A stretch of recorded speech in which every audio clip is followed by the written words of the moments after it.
تعلم على العلماء حتى تعرف الإسلام صحيحا. إن الحمد لله نحمده ونستعينه ونستغفره ونعوذ بالله من شرور أنفسنا ومن سيئات أعمالنا من يهده الله فلا مضل له ومن يضلل فلا هادي له وأشهد أن لا إله إلا الله وحده لا شريك له وأشهد أن محمدا عبده ورسوله صلى الله عليه وعلى آله وأصحابه وسلم تسليما كثيرا. أما بعد. Gjithë lavdia i takon vetëm Allahut, ata e lavdrojmë dhe i shprehim lavdi, prej tij kërkojmë ndihmë dhe prej tij kërkojmë falje. Kërkojmë mbrojtje tek Allahu nga e keqja e vetes sonë dhe nga të këqijat e veprave tona. Ka e udhëzon Allahu, s'ka kush e devijon, dhe ka e devijon Allahu, s'ka kush e udhëzon. Dëshmoj se nuk ka të adhuruar të drejtë përveç Allahut një, i cili nuk ka ortak dhe nuk ka rival, dhe dëshmoj se Muhamedi është rob dhe i dërguar i tij. Salavatet dhe selamet e shumta të Allahut qofshin për të, për familjen e tij dhe të gjithë shokët e tij, si dhe të gjithë ata që ndjekin udhën e tyre deri në ditën e gjykimit. Mëtej, o Zoti ynë, ti je i lartësuar dhe i pastër nga çdo emet, ne nuk dim asgjë posa asaj që na ke mësuar ti. Në të vërtetë ti je gjithdituri i urti. O Allah, na bëj të dobishme ato që na ke mësuar, na mëso ato që na bën dobi, na shto diturinë, na përmirëso gjendjen tonë tërësi dhe mos na lër të mbështetur në vetët tona asnjë çast. Vazhdojmë me librin Rawdatul Uqala të autorit Ebu Hatim Muhammad ibn Hibban at-Tamimi al-Busti, i vdekur në vitin 354 të Hijretit.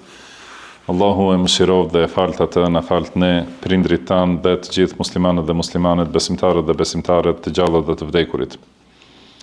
Në temën e radhës që është tema e 18, thot autori rahimahullah, dhikru l-hathi ala ziyarat l-ikhwani wa ikramihim.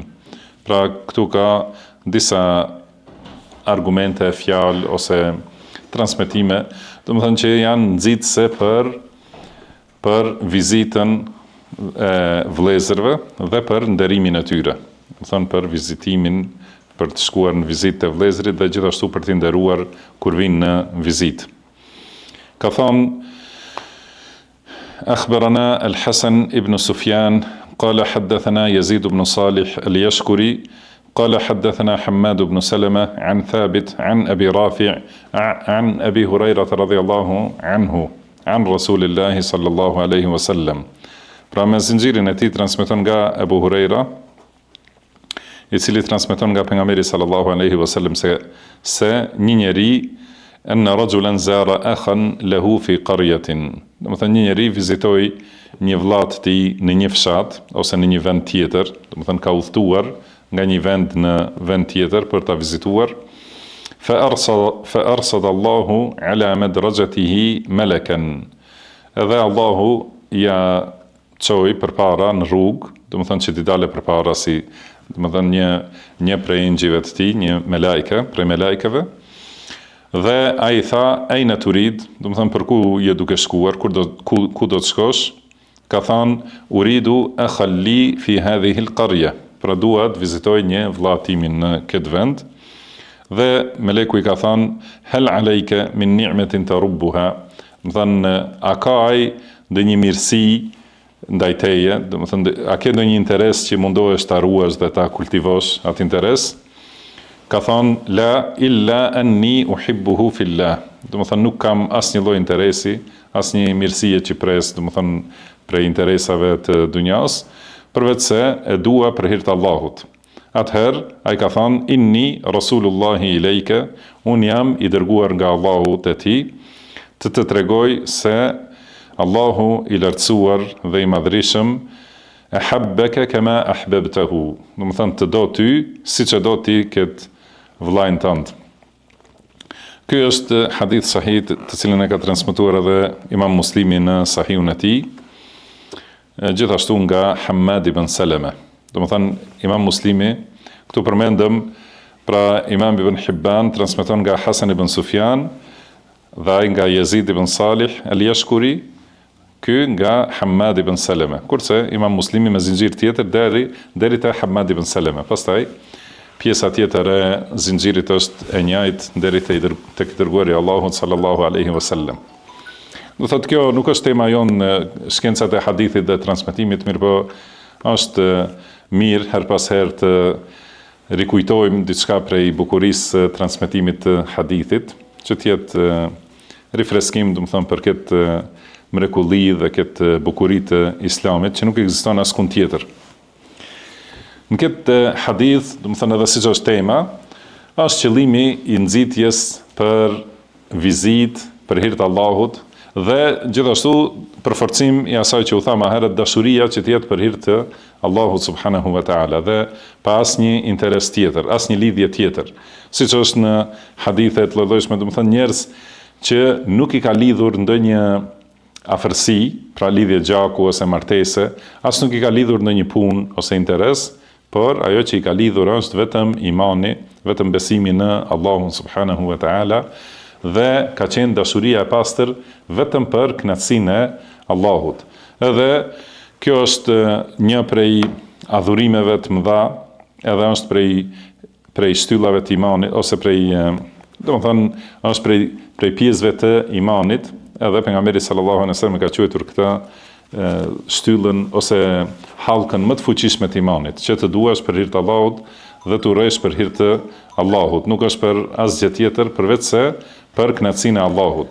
Dhe Allahu subhanahu wa taala thot në ditën e gjykimit, siç është në hadith, thot einal mutahabbuna bi jalali. Domethënë ku janë ata që duheshin për madhrinë time, vetëm për madhrinë e Allahut. Çka i ka bashkuar?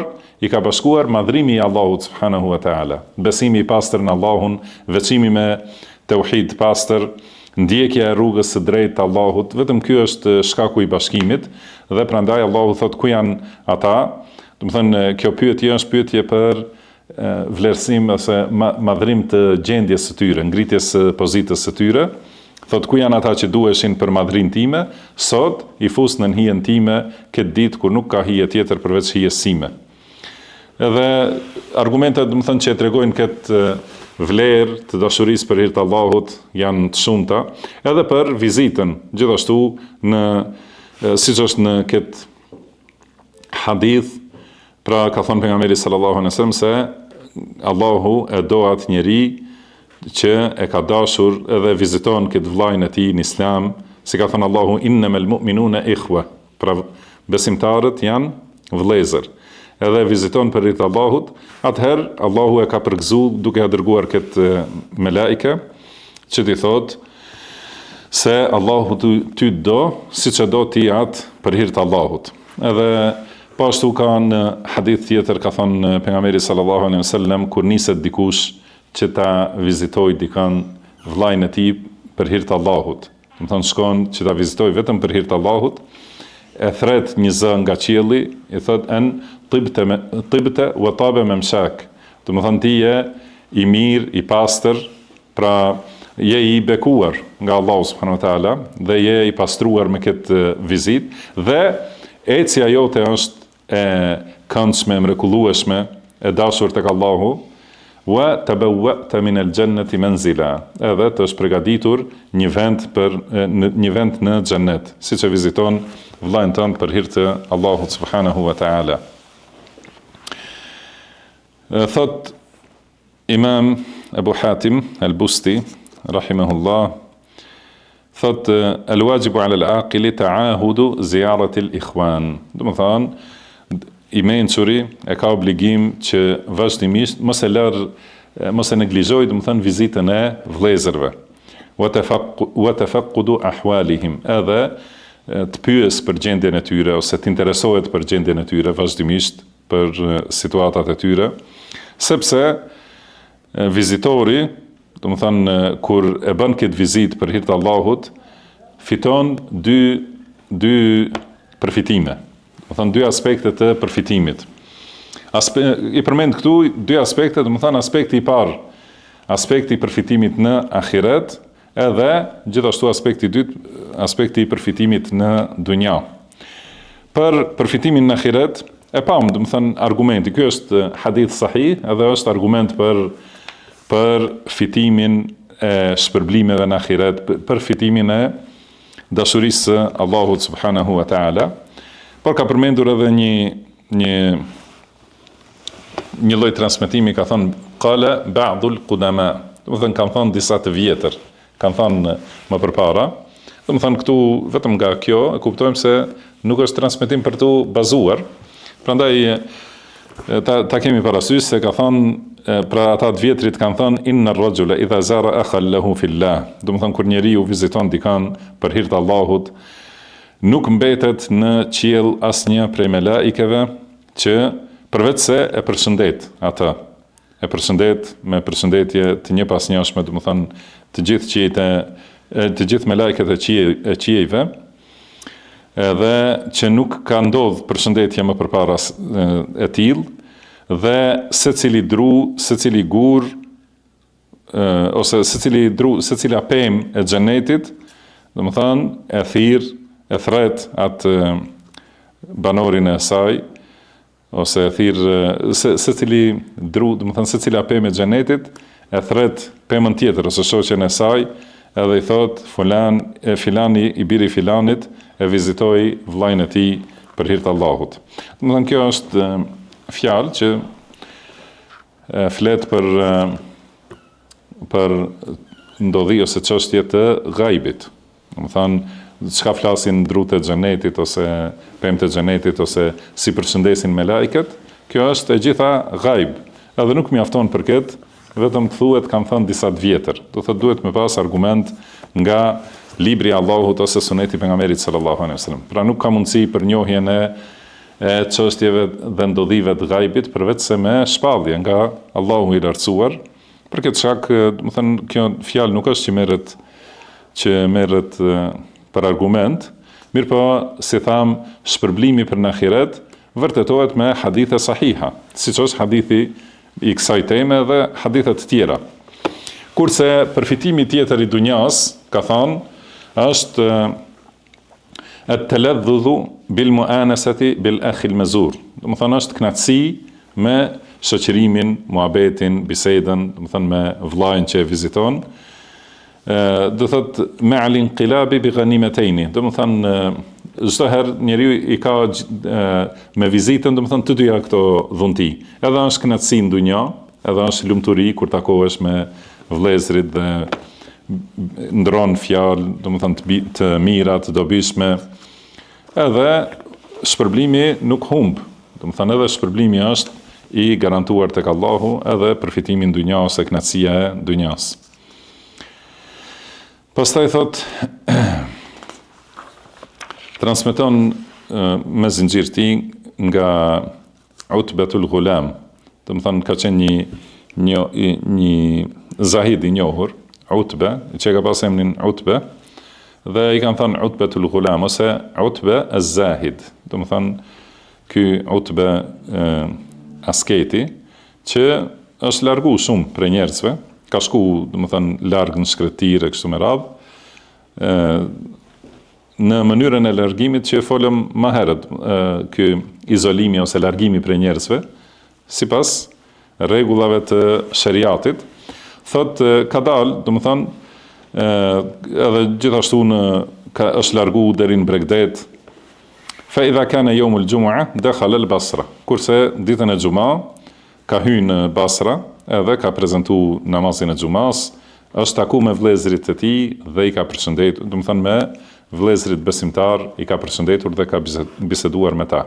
Pra qëllimi është se megjithse është largu që të jetë larg fitneve, është izoluar, domethënë që të jetë larg fitneve dhe që të veçohet me adhurime, por nuk e ka lënë këtë që është obligim i cili nuk mund të zëvendësohet, namazi i xumas, dhe edhe pse ka qenë i larguar kështu në përgjithësi, do thot nga përzierja me njerëz, nuk e ka lënë takimin me vëllezërit edhe përshëndetjen e tyre, bisedën me ta, sepse kjo është diçka, më thënë siç tham, ka përfitime të dunjas dhe të ahiretit. Pastaj transmeton autori rahimahullah me zinxhirin e tij nga Amir ibn Abdi Qais, se ka thënë inma akhadhani asafun ala al-Basrati li 4 khisal. Do thot pse merr malli për Basrën? Merr malli për Basrën për 4 shkaqe ose 4 veti që janë aty. Të gjaubu muedhiniha, do thënë që ti përgjigjem muezinëve, do thot që të shkoj në xhami kur thirret ezani. wa dhama'ul hawajir, edhe ajo etja e drekës, do të thënë kur ose e ka për qëllim gjatë ditëve të agjerimit, pasi si duket, do të thënë është nxehtësia në nivel të lartë në Basra dhe thatësia, edhe do thotë kjo që shton shpërblimin e agjerimit, ose është gjithashtu prej bukurisë atyre vendeve që kur shkon njeriu namazin e drekës e kap ajo etja dhe nxehtësia, por pastaj vendet e bukura edhe hijet e këndshme, edhe pirja e ujit të këndshëm, ndoshta është njëri prej këtyre dy qëllimeve. Por pse ka sjell autori, se ka thonë wali anna biha ikhwani, dhe se në Basra kam vlezër, do të thonë vlezër në fe, të cilët dua t'i takoj, edhe kjo është shkaku pse më merrmalli për Basrën, do të thonë ata njerëz që i dua për hir të Allahut, që dua t'i shoh. Dhe ka thënë wali anna biha watani, edhe gjithashtu se Basra është vendlindja ime. Do të thonë kjo është kjo dashuria e natyrshme që e ka secili njeri për vendin ku ka lindur, ku është rritur, nuk ka nevojë që t'i jepet shkollë dikujt se duhet ta duash vendin. Do të thonë nuk ka e kundërta është pothuajse e pamundshme, edhe nëse i thuhet, i flitet keq për vendin e vet, askush nuk ka urrëtie ose largim të plot prej zemrës për vendin e vet. Nuk është kjo atë dashuria, do të thonë. Nuk është diçka që duhet patjetër të mësohet. Do të thonë është diçka e natyrshme dhe për këtë shkak nuk ka ndonjë arsye pse të lëvdohet njeriu, pse e do vendin e vet. Cili është ai njeri që nuk e do vendin e vet? Pra cili është ai njeri që nuk e do vendin e vet, që thuhet ky mashallah është që shumë e do vendin e vet. Ajo nuk është ndonjë veçori, do thotë. Prandaj mirësia është që ti jesh i gatshëm të sakrifikosh për synime më të larta, për ngritjen e fjalës Allahut, edhe që ta kesh atë dhe më mëdhe vatan dashuri ahiret, xhenetin. Do të thonë ti bësh veprat për ta fituar xhenetin. Përndryshe, edhe nëse njeriu, do të thonë për ndonjë prej shkaqeve të lloj-llojshme, largohet prej vendit vet, pa drejtësisht ose me drejtësi, ndoshta është edhe i ka bërë dëm vendit vet edhe largohet me drejtësi prej vendit vet, aratiset. Atëherë, përsëri përmallimi dhe dashuria për atë dheun është diçka që nuk shkulet nga zemra.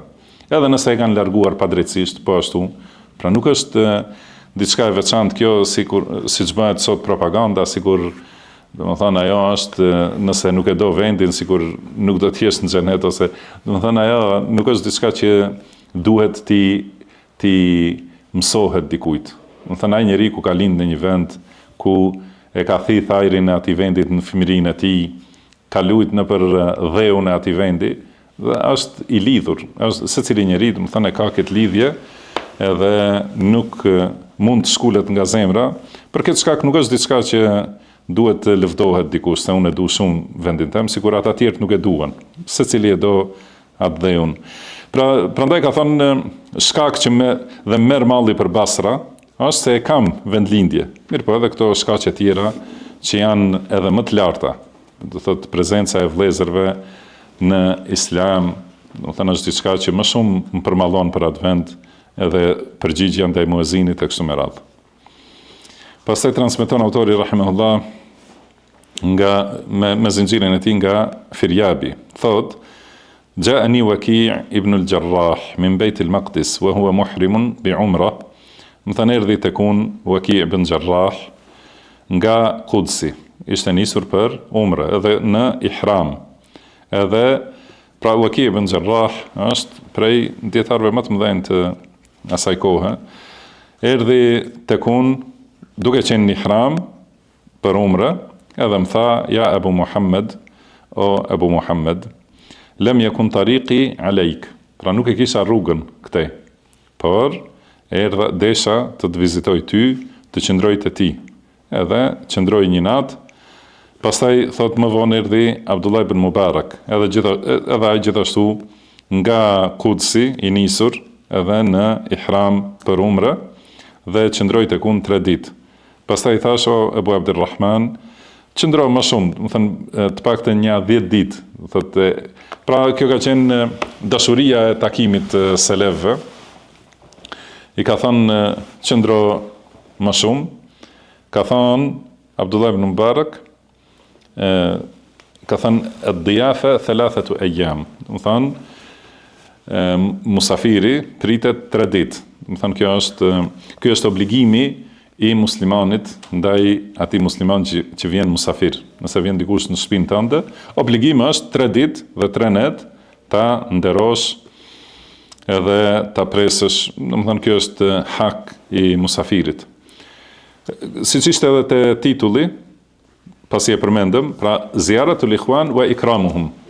Do të thënë është vizita e vëllezërve dhe gjithashtu nderimi i atyre që vinë për vizitë, edhe nderimi bëhet me fjalë dhe me vepra.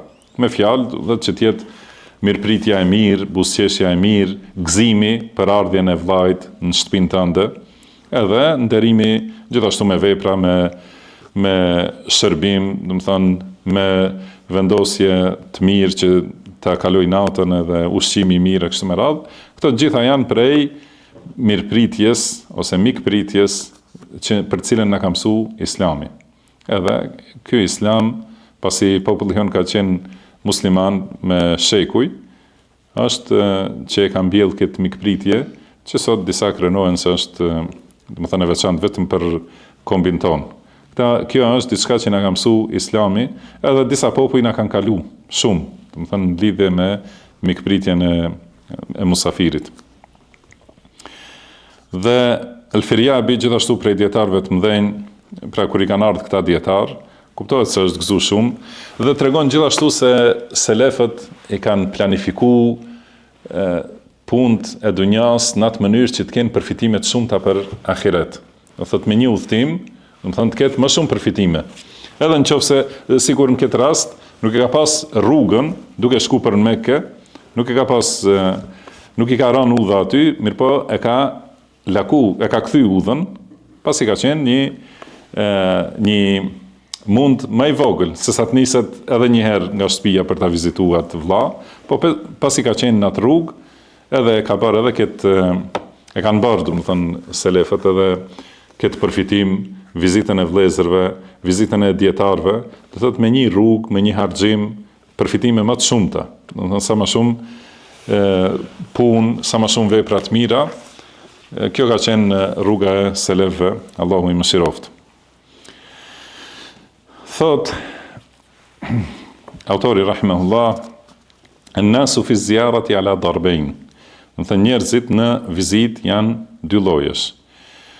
Disa njerëz e kanë gjendjen e mirë ose lidhjen e mirë, do të thënë mes tij dhe vllajt të tij, dhe nuk ka mangësi ose zbrastira në këtë lidhje, ose diçka që mund të sjellë zemrim e kështu me radhë.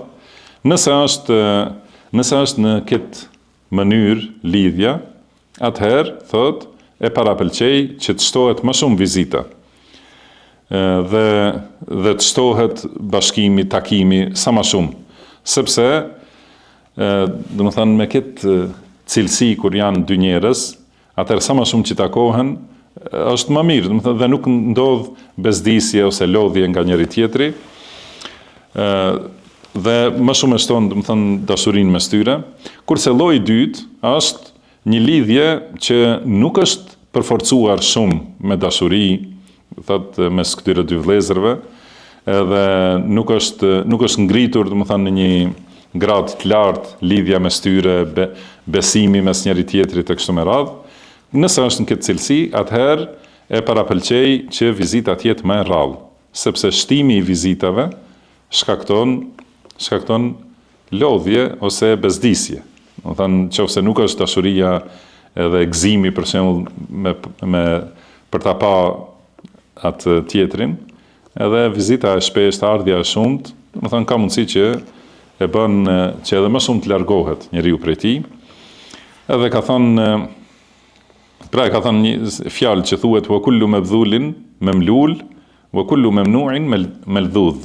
Do të thënë çdo gjë që është në bojllëk shumë është diçka që të bezdis. Do të thënë bëhet bajat. kurse ajo që është e penguar është shumë e shishme. Do të thënë ajo që s'mund ta arrish lehtë e kërkon më shumë.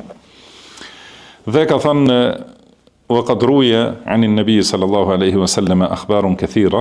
Do të thënë janë transmetuar nga pejgamberi sallallahu alaihi wasallam shumë transmetime që nxisin për mos shtim të vizitës. Do të thënë mos bëhet e tepërt vizita.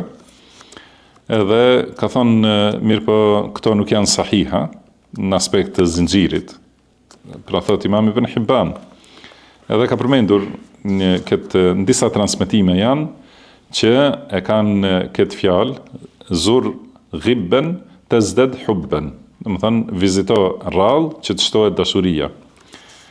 Mirë po ky hadith është sahih li ghayrihi. Do të thënë ka shumë transmetime, disa janë dobta, disa në gradën e hadithit hasan. Do të thënë me bashkimin e tyre bëhen sahih. Që ka thënë, do të thënë është transmetuar nga Aliu radhiyallahu anhu, Ali ibn Abi Talib, do të thënë Abu Dharri, Abu Huraira, Ibn Umar, Ibn Amr, Abdullah ibn Amr, Jabir, Habib ibn Maslama, Aisha, Muawiya ibn Haida, radhiyallahu anhum ajma'in. Do të thënë shumë transmetime me pak dobësi, do të thënë se pasi janë gjithë këto transmetime, edhe nëse transmetuesi ka ndonjë dobësi, do të thënë atëherë bashkimi i këtyre zinxhirëve e bën të fuqishëm. Do të thënë kur dy të dobët e thon fjalën e njëjtë, ajo bëhet pak më e fortë. E kështu prandaj Sheikh Al-Albani rahimahullah e ka bërë sahih këtë hadithin që është transmetuar nga Muawiya ibn Haida. E ka bërë sahih në vete. Edhe tjerat, do të thënë që janë hasan ose dhaif me dobësi të vogël.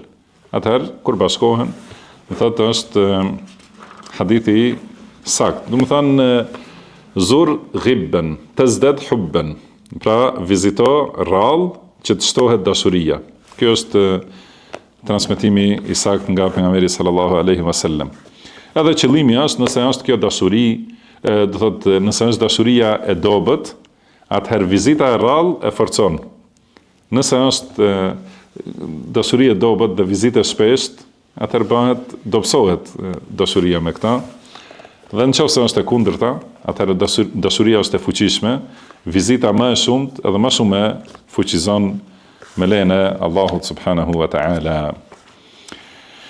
Dhe këtë kuptim e kanë përmendur në disa poezi, thot Muhammad ibn Abdullah ibn Zinji al-Baghdadi ka thënë laqad qala an-nabiy sallallahu alaihi wasallam wa kana barran idha zurta al-habiba fazurhu ghibban.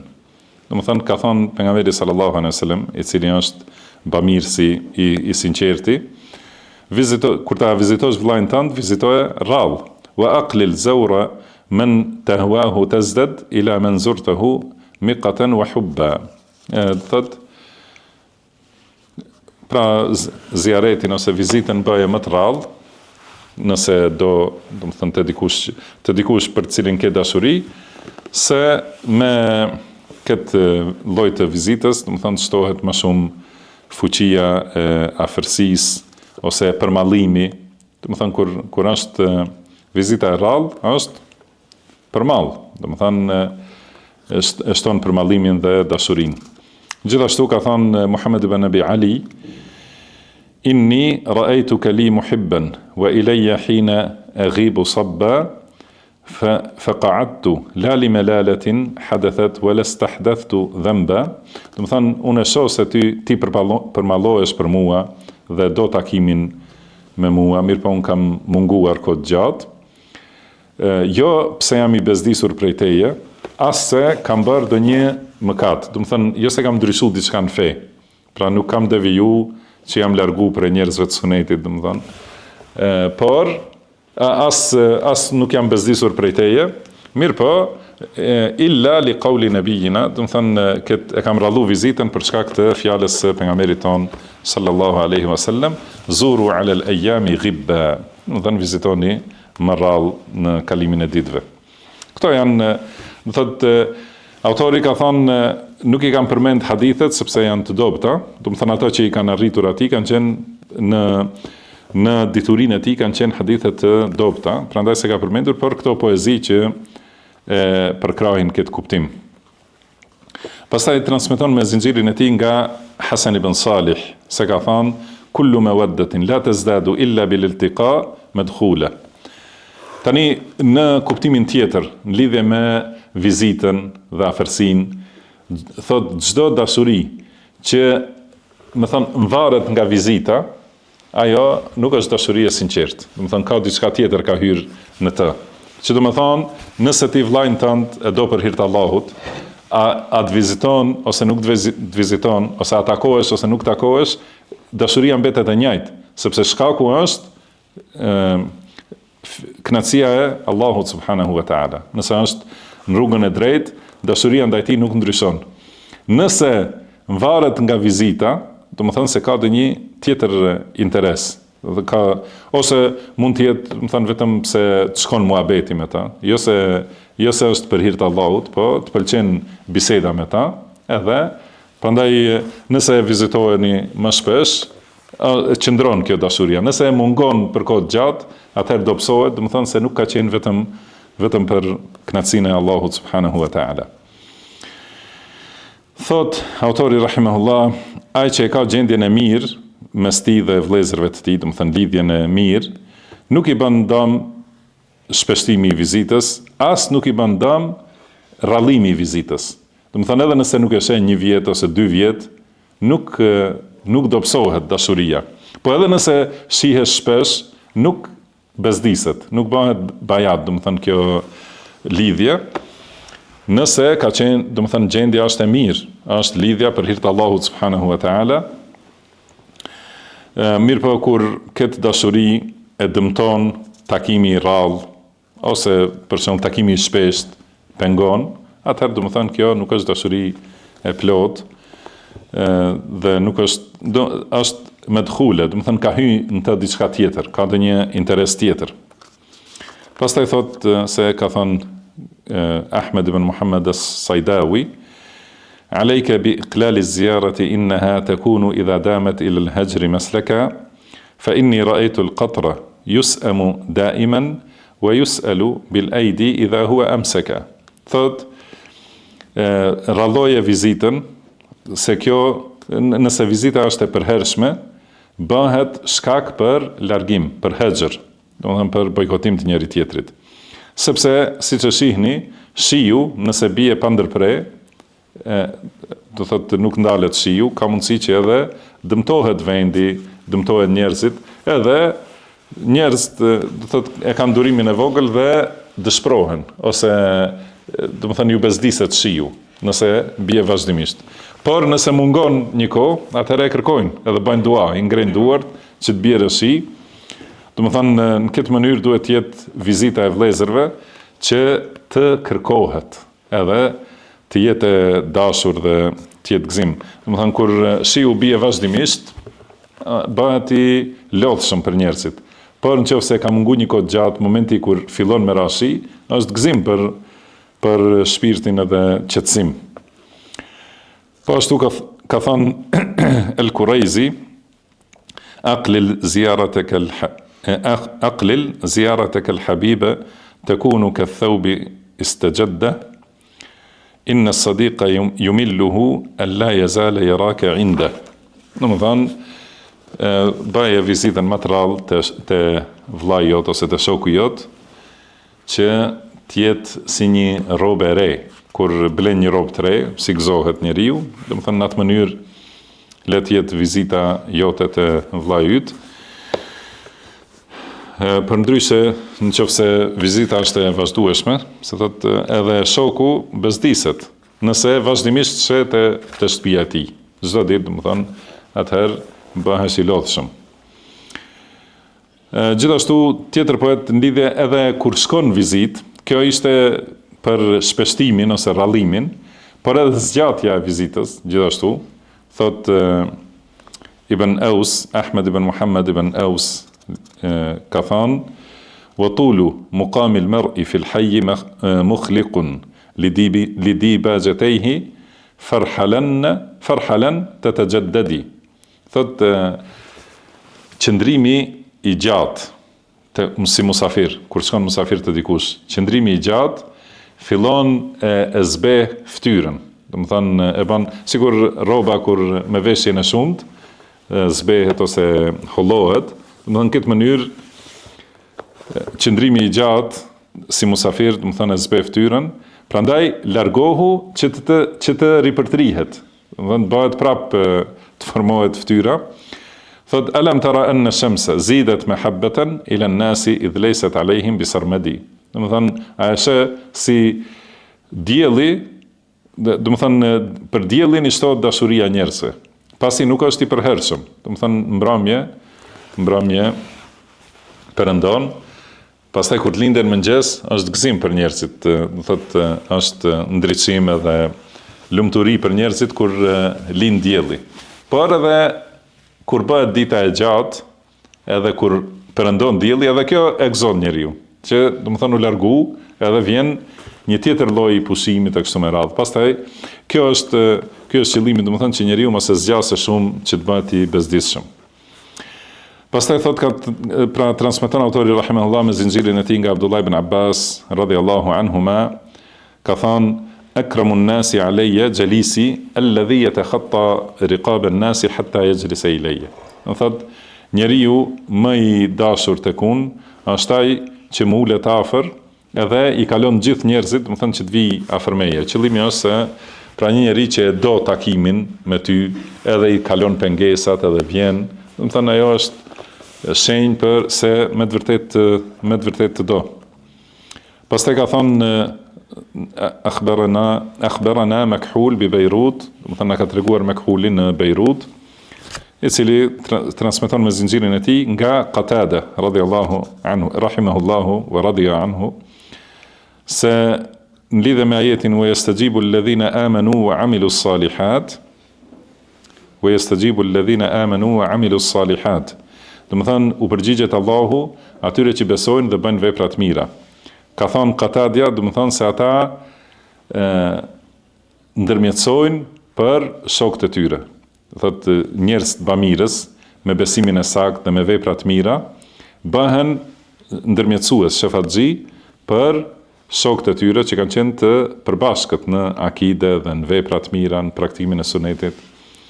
Wa yaziduhum min fadlihi, edhe Allahu i jep edhe më shumë prej dhuntive të tij, ka thonë i bën ndërmjetësues të shokëve.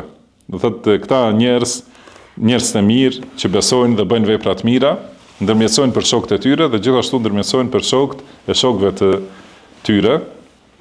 Kjo është kuptimi i ajetit se Allahu u përgjigjet lutjeve të tyre dhe ushton edhe më shumë prej dhuntive të tij. Pastaj autori rahimahullah ka thënë temë tjetër që është tema e 19, dhikru sifatil ahmaq wal jahil ma'an. Do të thënë disa cilësi për ahmakun, për budallajin edhe ignorantin. Edhe e ka përmendur këtu hadithin, thot akhbarana Muhammad ibn Nasr ibn Nawfal qala hadathana Abu Dawud as-Sinji qala hadathana Abu Asim an Shubayl ibn Azra an Anas ibn Malik qala Rasulullah sallallahu alaihi wasallam. Thot me këtë zinxhir transmeton tani nga Anas ibn Malik, se i dërguari Allahu sallallahu alaihi wasallam ka thënë mathalul jalisi s-salihi mathalul attar. Do të thënë shoku i mirë është si parfumxhia, do të thënë shitësi i parfumit, illam yu'tika shay'an yusibka min 'itrihi. Nëse nuk të jep diçka, do të ngjitet era e tij. Wa mathalul jalisi s-su'i mathalul qain. Kurse shembulli shokut të keq është si shembulli i farkatarit, illam yuhriq thawbak asabaka min dukhanihi. Nëse nuk t'i djeg rrobat, atëherë të ngjitet tymi i tij. Ky është hadith që u përmend më herët, është përmendur te tema e 15. Nuk e dia vëreni një dallim, se hadithi i njëjtë u përmend, por se dia mund ta vëreni një dallim. Është këtu transmetohet nga Anas ibn Malik, kurse aty u përmend se Anas ibn Malik transmeton nga Ebu Musa al-Ash'ari, edhe ai nga pejgamberi sallallahu alaihi wasallam. Do thonë ky është dallimi, prandaj këtu e përmend autori rahimahullah, dhe qëllimisht i ka përmendur të dy zinxhirët, se ka thënë Subejl ibn Azra ka qenë njeriu, do të thënë një prej më të mirëve në Basra, edhe më që ka pas dituri, mirë po nuk e ka mbajtur mend mirë këtë zinxhir, sepse Anas ibn Malik këtë hadith e ka dëgjuar nga Ebu Musa al-Ash'ari, nga pejgamberi sallallahu alaihi wasallam. Kurse ky Shubejl ibn Azra e ka harru, do thotë e ka përmendur vetëm të transmetuar nga Anas ibn Malik. Do të thënë kjo është preciziteti i dietarëve të hadithit që e identifikojnë lëshimin ku është, te cili prej transmetuesve si e ka bërë gabimin.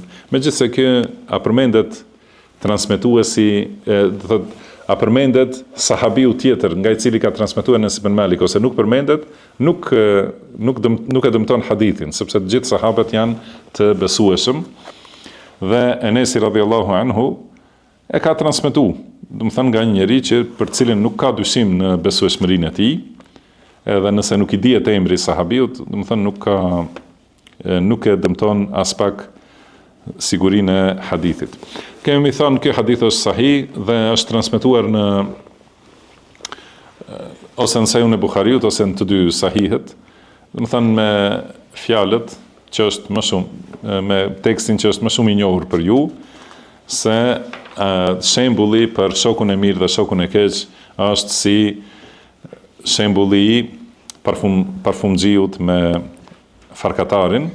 Ai shit si parfumit ose do të blesh diçka prej tij, ose do të dhuroj diçka, ose do të ngjitet era e mirë, do të marrësh erë të mirë prej tij. Kurse farkatari ose do të ti djeg rrobat, ose do të marrësh erë të keqe prej tij. Kjo është, do thotë, nxitje që njeriu ta zgjedh shoqërinë e tij, edhe ta di se me cilët duhet të shoqërohet dhe me kënd jo. Por këtu kur përmenden cilësit ose vetit e njeriu të mençur dhe njeriu budalla ose ignorant, duhet njeriu njëherë, si kemi thënë edhe më herët, patjetër ti shikoj këto cilësi dhe me to ta përmirësoj vetveten. Do të thënë ti shoh cilësitë e të mençurit, edhe si duhet të stoliset me ato.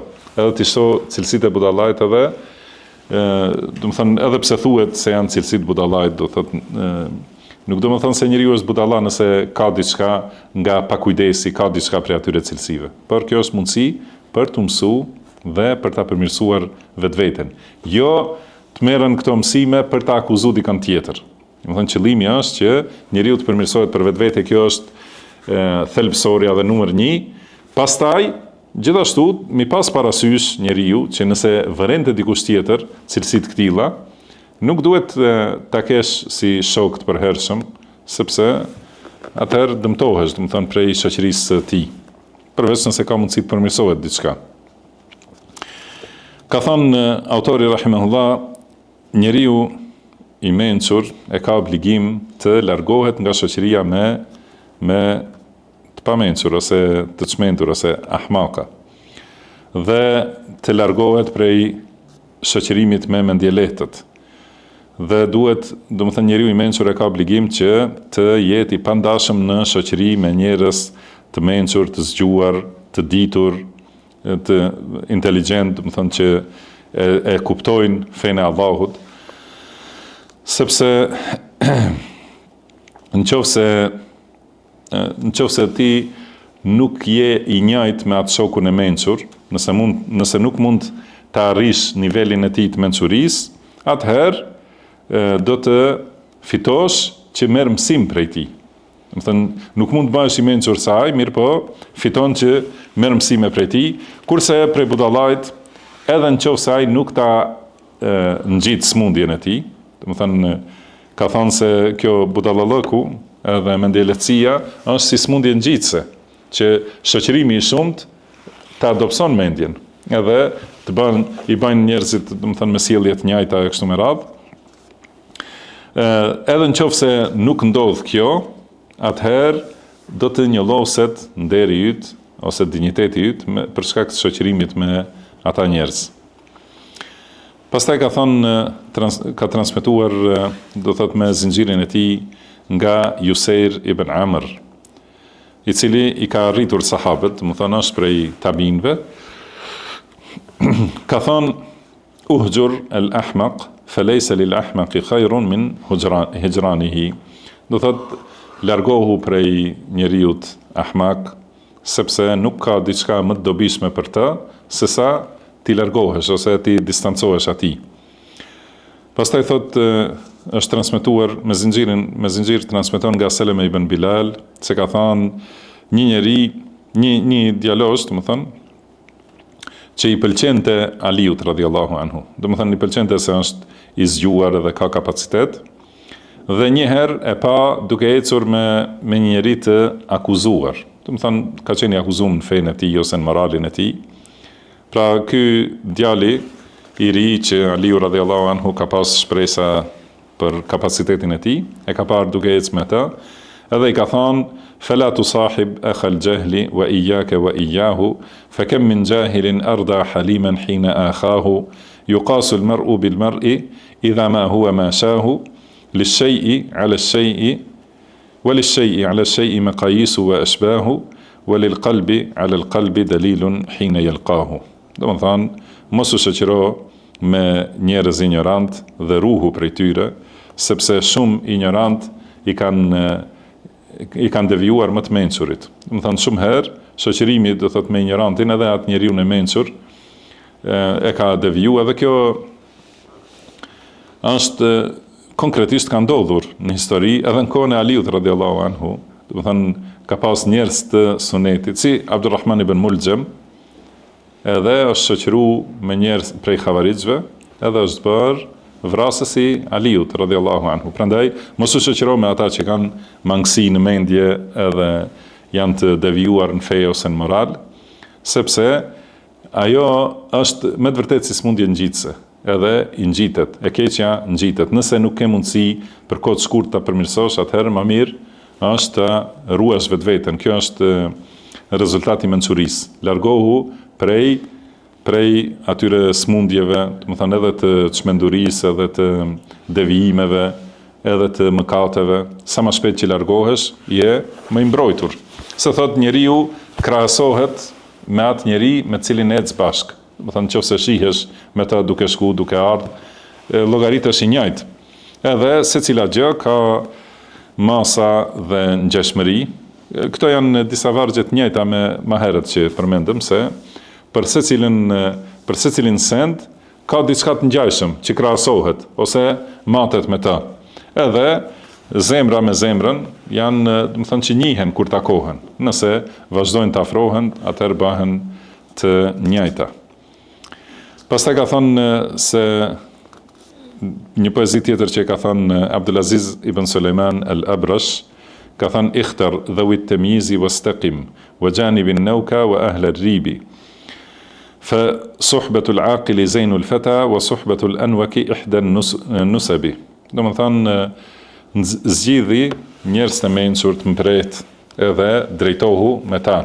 Largohu prej mendjeletëve dhe të dyshimtëve, se shoqërimi me të mençur është zbukurim për njeriu, është bukuri, dhe shoqërimi me mendjelet është një lloj i akuzave. Thot autori rahimahullah, min alamati al-humqi allati yajibu lil-aqili tafaqquduha mimman khafiya alayhi amruhu. Thot shenja të do të thënë të çmendurisë, disa prej shenjave të budallallokut, të cilat i mençuri duhet t'i shqyrtoj të një njeri që nuk e njeh. Ta kontrolloj me këto shenja, edhe ta kontrolloj vetveten, do të thënë në radhë të parë, edhe gjithashtu shokun e tij. Janë përgjigje.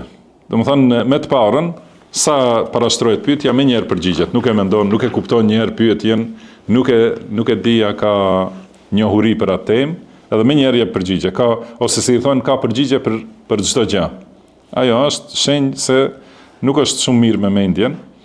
Mos verifikimi asaj që thuhet, do të thënë i beson çdo gjë që del në internet ose çdo gjë që i thuhet, çdo lajmi që i vjen, edhe menjëherë me të parën i beson. Edhe nëse e debaton për atë çështje, i thonë nuk është e vërtetë, atëherë zemrohet. E keni pasur si nxehet, si nuk më beson se unë e kam pa vetë në video.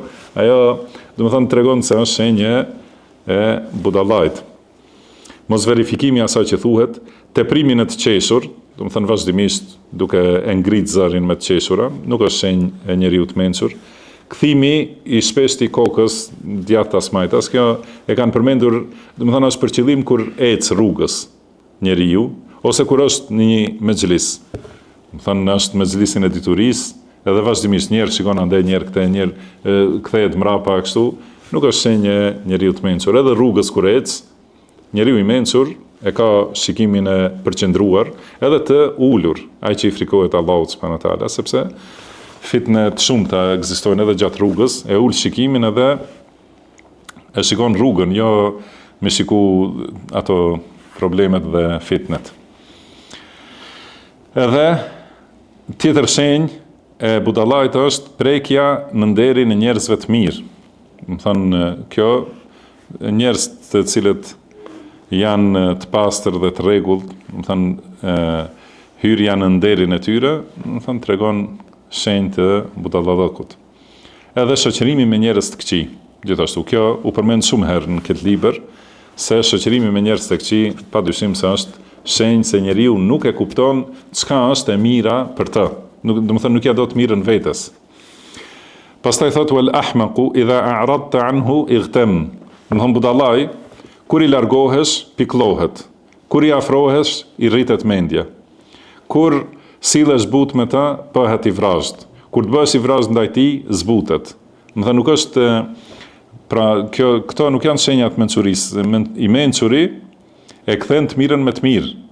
Edhe të keqen ose e kthen me injorim, ose me diçka të mirë. Budallaj, çdo herë të mirën e kthen me të keq. Mi u bë i but atij, merr guxim edhe mendon se, do të thënë, i friksohesh. Mi u bë i vrazhd, menjëherë ulet. Do të thënë kjo nuk është shenjë fuqisë mendjes. Nëse i bën keq, ai të bën mirë. Nëse i bën mirë, të bën keq. Nëse je i padrejt ndaj tij, bëhet i drejt me ty, e nëse je i drejt, ai të bën padrejtësi. Do thënë këto janë disa shenja që i ka përmendur këtu, dhe thot wama ushabbihu ishrat al-hamqa illa bima anshadani Muhammad ibn Ishaq al-Wasiti. Do të thënë shoqërimi me budallënt, shoqërimin me budallënt e krahasoj me këtë poezi që ka thënë Muhammad ibn Ishaq al-Wasiti, li sadiqun yara huquqi alayhi nafilatin wa haqqahu kana farda. Do të thënë e kam një shok që hakun tim ai e llogarit si nafile për vete. Do të thënë që nëse ta bën, do të thënë se ka bë atë borxhin e shoqërisë, e llogarit si dhurat prej tij. Kurse borxhin e tij si farz. Do të thënë që duhesh patjetër, do të thënë duhet ti patjetër ta respektosh, kurse ai nuk ka respekt ndaj. Nëse të respekton, do të thënë sigur të ka bën një shërbim shumë të madh, një favor shumë të madh. Nëse ti e viziton, demek se e ke obligim. Mirë pa ai që të vizitoj, kjo do thotë nëse i pëlqen madhrisë së tij, atëherë të viziton, ose ftesa kështu me radhë.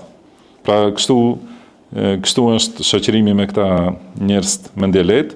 Law qata'tu al-hibala tulan ilayhi thumma min ba'di tuliha, law qata'tu al-jibala tulan ilayhi thumma min ba'di tuliha sirtu 'arda.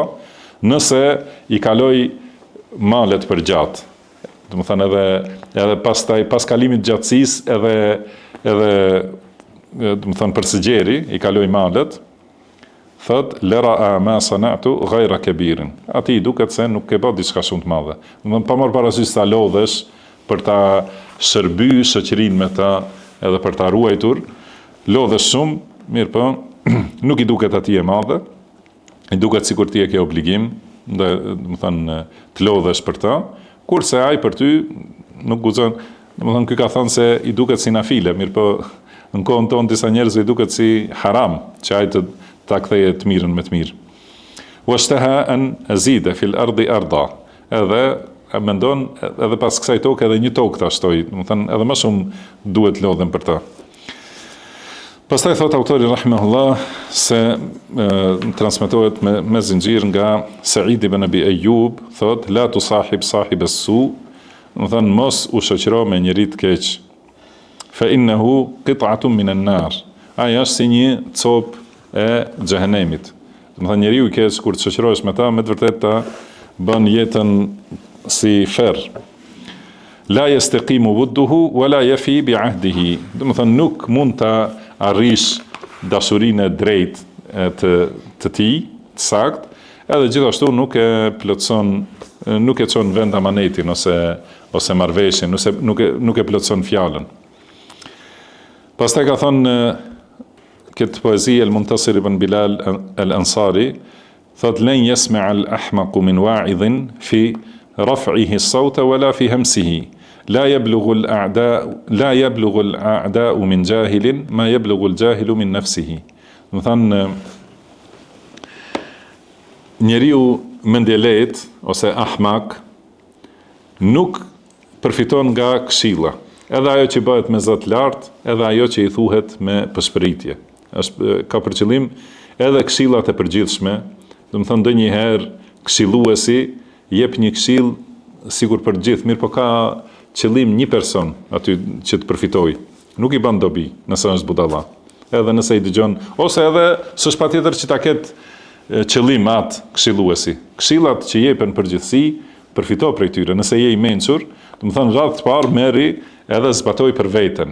Edhe shiko, do të thonë ta përmirësosh veten sipas atyre këshillave. Kurse budallai vetëm i dëgjon ose i hedh për dikant tjetër, ose nuk përfiton as pak. Do të thonë njërin vesh i hin, tjetrin i del, si thuhet. Edhe thot armiqt nuk mund t'ja bëjnë ignorantit atë që ignoranti ja bën vetes. Dhe nuk ka mundësi ta dëmtojnë armiqt më shumë se sa ai veten që mund ta dëmtojë. Wal humqu da'un ma lahu hilatun turja ka bu'din najmi fi lamsihi. Do të thonë budallallëku është një smundje që është e pashërueshme. Do të thonë vështirë se mund të arrihet përmirësim njeriu që nuk e kupton të mirën e vetvetes. Është shërimi për këtë smundje është i largët si sa është, do të thonë, prekja e yjeve. A ka mundësi njeriu, do të thonë, sa zgjat dorën, do thotë nuk ka mundësi t'i arrijë t'i prek yjet. Pastaj thot autori rahimahullah, adhlamu dhulumati al-humq. Do të thonë errësira më e madhe është budallallëku. Dhe anfadhul basair al-aql, kurse ndriçimi i shikimit më i fuqishëm ose mpretësia më e fuqishme e shikimit është mendja, mençuria. Prandaj, nëse njeriu është i sprovuar që të rrijë afër me një budalla, atëherë e ka obligim që ta ruaj moralin e vet. Do të thonë, ai vazhdon njeriu i mençur edhe nëse ka patjetër, do të thonë e ka dikan fqinj për shembull ose e ka një tafërt, është i sprovuar me ose në punën e tij ose do të thonë është i sprovuar me një njeri që nuk është si duhet. Atëherë njeriu i mençur duhet të veprojë me moralin e tij, të ruaj moralin e tij dhe jo të bjerë në nivelin e atij budallait, do të thonë edhe thotë se me këtë nuk ka ndryshe ose kështu. Do të thonë ti çdo herë me sjelljet e tua e tregon moralin tënd dhe nivelin e mençurisë tënde.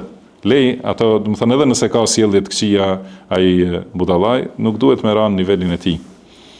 Wal mubayana li akhlaqihi, edhe të largohet prej sjelljeve të budallait, do të thonë të sillet, të qëndroj moralit vet dhe të largohet nga morali i budallait.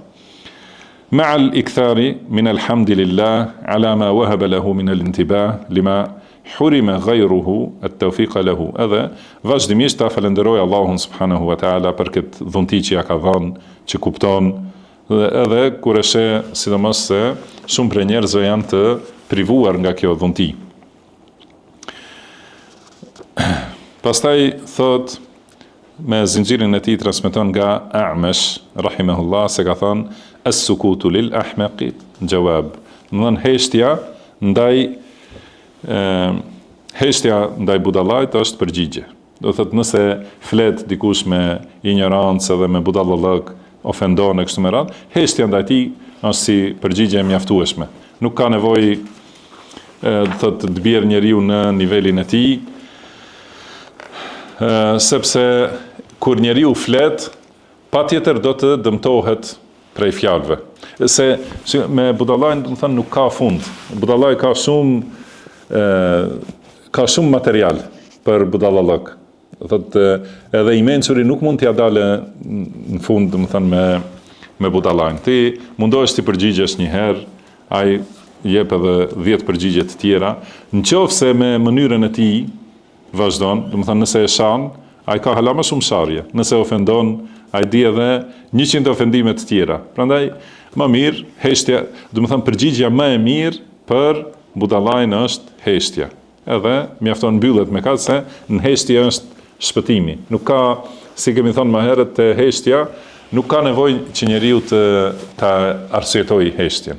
Që thotë me këtë heshtjen desha kështu ose nuk desha ashtu. Kurse kur e thot një fjalë, edhe atëherë merret përgjegjësi për fjalën. Atëherë duhet sqarime dhe arsyetime dhe ndonjëherë tërheqje nga fjala, siç u tha më herët te tema e heshtjes, se heshtja është shumë lehtë të korrigjohet edhe të kthehesh prej saj. Kurse fjala që thuhet është shumë e rëndë pastaj që të korrigjohet. Prandaj, nëse sprovohesh me një budalla, sa më shumë që hesht, më i shpëtuar je. Nëse hin në fushën e tij, ai është eksperti i fushës, domethënë i budallallëkut edhe padrejtësisë kështu me radhë. Prandaj thot autori rahimahullah se ka disa njerëz budallën që nuk ka mundësi të ndalet sjellja e tyre përveç se me heshtje. Nëse nëse e largon domethënë këtë murin e heshtjes me ta, atëherë në ato kurthet e tij, domethënë nuk ka mundësi të shpëtosh. Pastaj ka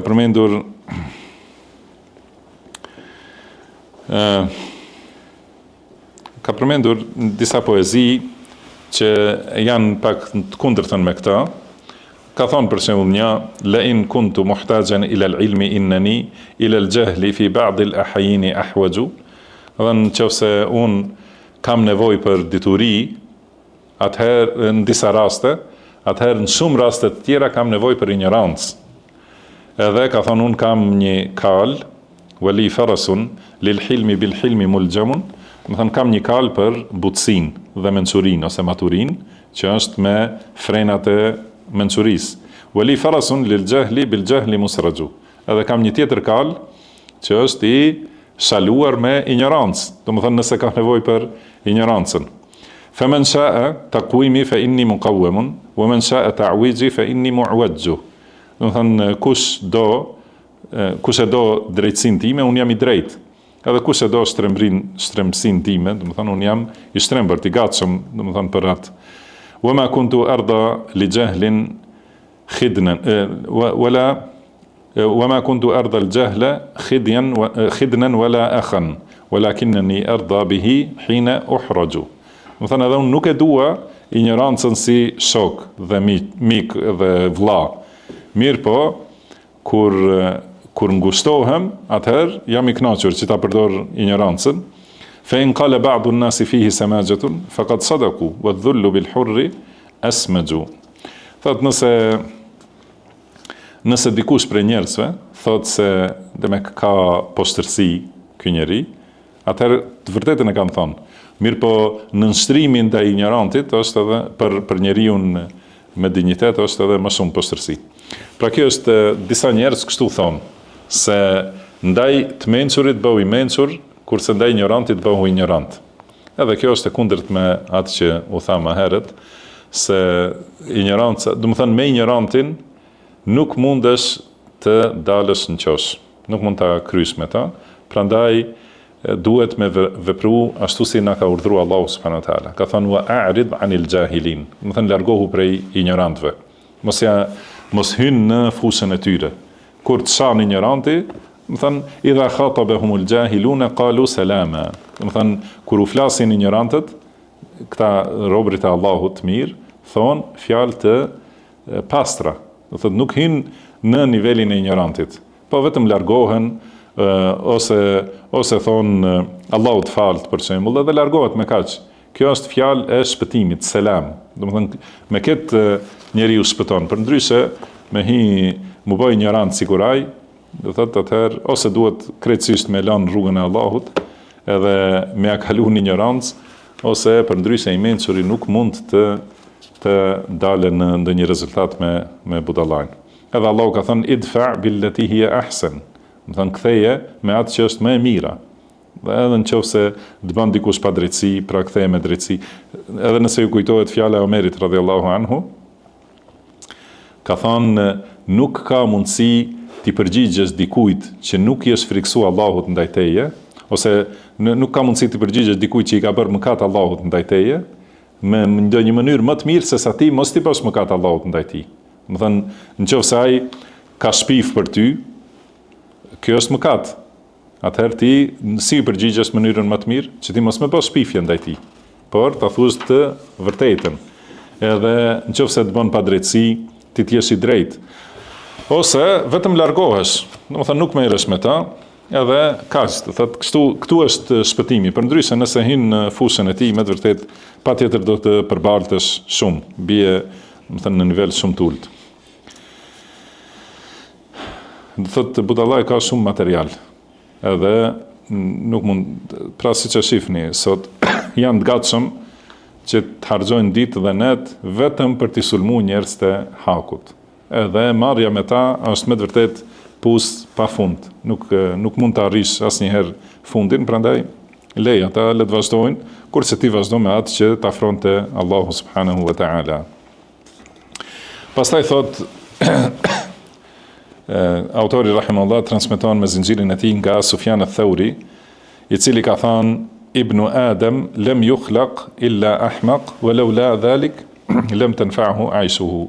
Do të thënë biri i Ademit është ka këtë budallallëkun, ahmaklëkun, ka, por duhet këtë ta shëroj, patjetër, do të thënë me ilaçin e diturisë, mençurisë, mësimit, këshillës. Pastaj thot me zinxhir tjetër, do të thënë tjetër transmetim me zinxhir nga Abdullah ibn Hasan, se i ka thënë djalit tij, o birim, ruhu prej ignorantit, edhe nëse të këshillon, siç ruhesh prej të mençurit kur të armiqson. Do thotë mos e merr këshillën e ignorantit ose budallajt, se më shumë do të dëmtohesh. Sigur që ka ruhesh prej armikut, që e di se është i mençur, ruhesh prej tij. Gjithashtu ruhe edhe prej budallajt, siç u tha, do të thënë një armik budalla është më mirë, një armik i mençur është më mirë se një shok budalla. Fayushiku al-jahilu an yuwarritaka bimashuratihi fi ba'd iqtirarihi. Sepse nëse i dëgjon ignorantët këshillat e ignorantëve, ka mundësi shumë shpejt të fusin në disa mashtrime, do të thënë që mashtrohesh me vetveten, edhe e humb rrugën, hutohesh nëse i dëgjon këshillat e ignorantëve.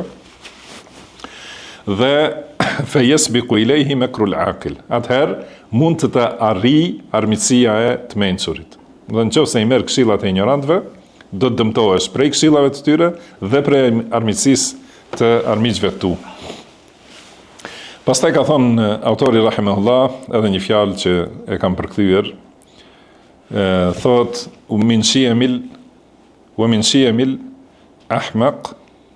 Jo, këto do të thënë më vonë prej cilësive shiem al-aqil, do të thënë prej cilësive të mençurit, kurse prej cilësive të budallajt është al-ajala, do thotë nxitimi, al-khiffa, gjithashtu mendjelësia, al-ajz, do të thënë që është i paaftësia për të bërë punë, ngathtësia, mëkatet, ignoranca, zemrimi, i madh, domethënë për pak gjë, do thotë më njëherë shpërthehen, zemrohet, edhe bën shkaqe që i bën të tjerë të zemrohen ose të largohen prej tij.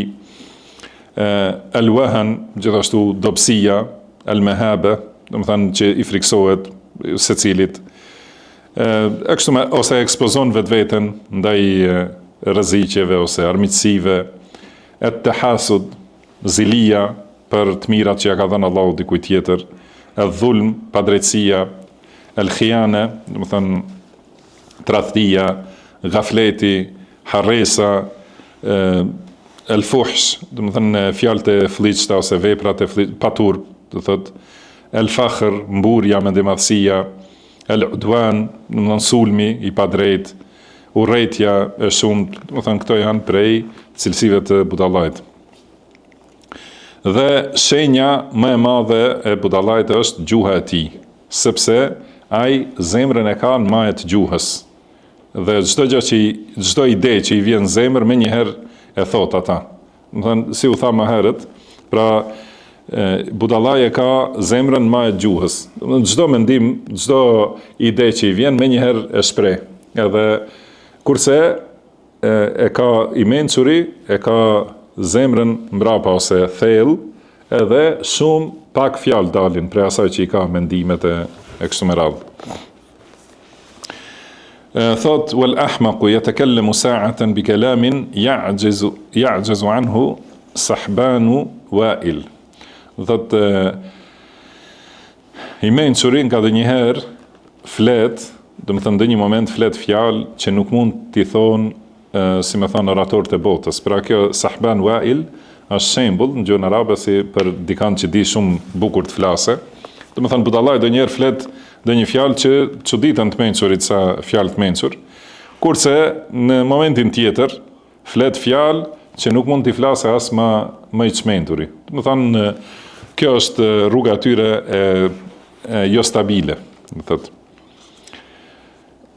Prandaj, njeriu i mençur duhet të largohet nga dikush që i ka këto cilësi dhe duhet të largohet nga përzierja me atë që e ka këtë rrugë, sepse ata njerëz të tillë, domethënë që i kanë këto cilësi që u përmendën, janë, domethënë shumë marrin guxim kundër atyre që shoqërohen me ta.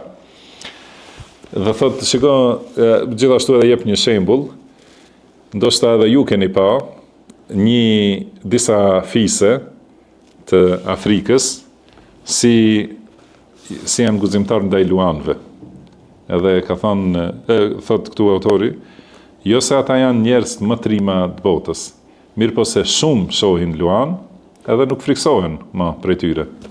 Edhe janë, domethënë shumë kanë guxim që t'i afrohen ose edhe në gjuhëtinë e tyre kështu me radhë. Sa që edhe këta gjahtartë milionerat që shkojnë i marrin ata me veti, sepse ata nuk i friksojnë luanëve. Pse? Se shumë kanë pas, domethënë, takime përzierje me luanë dhe ka humb frika. Kështu, domethënë, është puna e budallajt kur nëse i afrohen të mençurit. Atëherë i humb, domethënë, ky respekti ose frika ndaj të mençurve dhe merr guxim edhe i sulmon. Prandaj duhet truhet i mençuri prej njerëzve të tillë. Pastaj ka përmendur poezitë tjera që e tregojnë këtë kuptim. Një prej tyre thotë ihdhar al-ahmaq an tashabahu innama al-humqu ka-thawb al-khaliqi kullama raqqa'tahu min janibin harrakathu ar-rihu wahnan fankharaq. Do thotë ruhu prej budallajt, ahmakut. Mos u shoqëro me ta, sepse ahmaku është si rroba e holluar. Do të thonë rrobën që e ke veshur për shumë vite, edhe është hollu shumë, është dobësu. Në këtë mënyrë, pra ky është një shembull për ahmakun. Sa herë që mundohesh ta arnosh një pjesë, do të thonë e qep një pjesë, shqepet aty, i ve një arn ose e qep nëse është shqepur. Me njëherë, në anën tjetër, griset, edhe shqepet prap.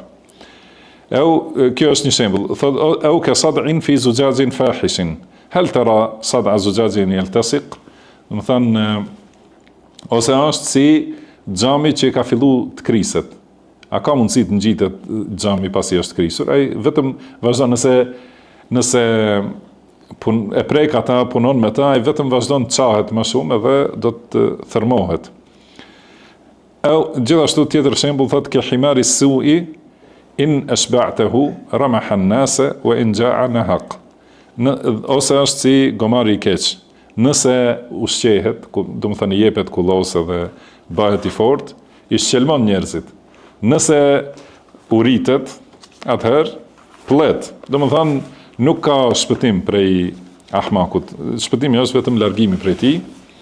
Wa idha jalastahu fi majlisin afsada al-majlisa minhu bil khuruq. Edhe nëse ulesh e ul atë në një mezhlis, e sjell mezhlis të mençurave, e prish mezhlisin me budallallëqet e tij. Wa idha nahnahtahu kay yar'awi zada sharran wa tamada fi al-humq. Domethënë nëse i bën shenjë ose i thu hesht ose kështu, i shtohet edhe më shumë e keqja, edhe më shumë domethënë budallallëqet, ajaban lin-nasi fi arzaqihim dhaka atshan wa hadha qad ghariq. Domethënë është e çuditshme njerëzit si është ndar furnizimi mes tyre. Dikush është i etur, dikush është duke u mbyt në ujë. Domethënë dikush ka shumë ujë, edhe uji ja sjell vdekjen, dikujt i mungon uji dhe kjo mungesë gjithashtu ja sjell vdekjen. Thot nuk janë njerëzit njësoj, prandaj duhet, dhe siç u thash shumë herë, pra si shpezet që fluturojnë me llojin e njëjtë. Edhe njerëz të mençur duhet rrinë me të mençurit dhe të përfitojnë prej tyre dhe duhet të bëjnë përmirësim të tjerë sa ka mundësi, por jo të shoqërohen me njerëz që kanë ignorancë ose budallallak, sepse dëmtohen. Pastaj transmeton me zinxhirin e tij nga Wahbi ibn Munabbih, pra këtë kuptim se ka thënë el ahmaq ka thawbil khaliq. Do thotë budallai ose ahmaku është si rroba e harxuar, nëse e qep ose e arnon në njërën anë, shqepet dhe griset në anën tjetër, dhe është si ajo ena, kjo do më thënë si qypi, ena e bërë prej bote, thot, kur thyhet, as nuk mund ngjitet, as nuk mund të kthehet prapë edhe një herë balt, do më thënë që të formohet edhe një herë. Dhe thot kështu te budallai as nuk mund të përmirësohet gjendja e tij, po as nuk mund të fillosh nga fillimi, që ta mësosh, thot është vështirë, prandaj shpëtimi është në largësi prej tij. Thot nëse shoqërohesh me njeriu në ahmak, do të thonë do të lodhesh. Nëse largohesh prej tij, do të shaj. Nëse të jep, bëhet, do të thonë ta përmend të mirën. Nëse ti jep atij, i mohon të mirat. Nëse ta tregon ndonjë sekret, të akuzon. Do të thonë budallai ta tregon një sekret, mirë pa ai nuk e di edhe kujt ja ka tregu. Pastaj nëse i zbulohet, atëherë edhe vjen ty të akuzon, prandaj sa më larg. Edhe nëse ti i tregon atij sekret, ai të tradhton. Nëse është përmi ty, të shtyp dhe të nënçmon, nëse është më poshtë se ty, të ngacmon. Do thënë asnjëherë nuk je i qetë prej tij. Edhe gjithashtu thot Imam Ebu Hatim, autori rahimahullah, thot se njeriu që është budalla mendon se ai është më i mençuri i njerëzimit, më i mençuri të cilit i është dhënë shpirt. Edhe mendon se mendeletësia ose budallallaku është diçka të tjerë, ai nuk ka punë me të. Prandaj shikoni, prandaj këto këshilla, domethënë duhet ta dim, nëse jemi të mençur, ti llogaritim në vetvete. Kurse ai njeri që menjëherë llogarit për tjetër kanë, do thotë është si në këtë cilësi, që mendon se këto mangësi janë vetëm të tjerët, edhe ai nuk ka diçka prej tyre. Pastaj thot me zinxhirin e tij nga Hasan al-Basri rahimahullah se ka thënë la ana lil aqil al-mudbir arja minni lil ahmaq al-muqbil. Do të thënë më shumë e du të mençurin që më largohet se budallain që më afrohet. Më mirë, do të thënë nëse një njeri për shembull nuk e do shoqërinë me mua, largohet, mirë po është i mençur, është i udhëzuar, është i moralshëm, është më i dashur tek unë se një njeri që më do, më afrohet, mirë po i ka këto mangësi në mendje, në moral, në fetari. Pastaj thot min shiemi al-aqil, do të thonë cilësitë e të mençurit. I ka përmendur me radhë këtu, ka thonë cilësitë e të mençurit janë maturia, heshtja, dinjiteti, qetësia, besnikëria, bujaria, urtësia, dituria, kujdesi, drejtësia, fuqia, do të thonë forca e karakterit, pra nuk është i luhatshëm, e ka një karakter, vendosmëria, zgjuarësia, mprehtësia, sjellja e bukur, modestia, falja, mbyllja e syve ndaj gabimeve, do të thonë mos kapja për secilin lëshim, do të thonë pak ndonjëherë i mbyll njeriu i mençur syt, ruajtja e nderit dhe bamirësia.